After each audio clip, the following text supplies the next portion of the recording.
আজ আমরা চলে আসলাম সাভারের গেন্ডা মেলায়। তো প্রথমে টিকিট কেটে নিলাম, এই যে আমাদের টিকিট। তো এই যে টিকিট দিয়ে আমরা ভিতরে ঢুকলাম।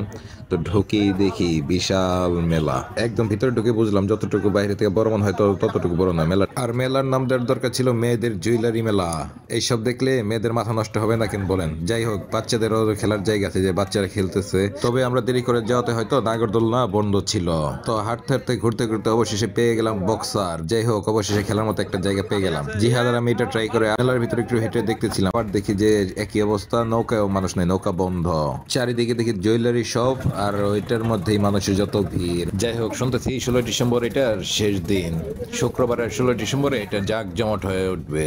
মাঝে সাঝে বিনোদনের জন্য হলো একটা মেলা হওয়া দরকার। তো ঘুরতে ঘুরতে প্রায় মেলা শেষের দিকে অবশেষে আমরা দেখলাম যে এক শুটিং টার্গেটের স্টল। তো লিমন আর জিহাদ শুরু করে দিল, আর নিজেরা নিজেরা টার্গেট দেখিয়ে দিচ্ছে আর শুট করতেছে। এরই সাথে সাথে আজকের মতো আমাদের মেলা ঘোরা শেষ। আল্লাহ হাফেজ সবাইকে, আসসালামু আলাইকুম।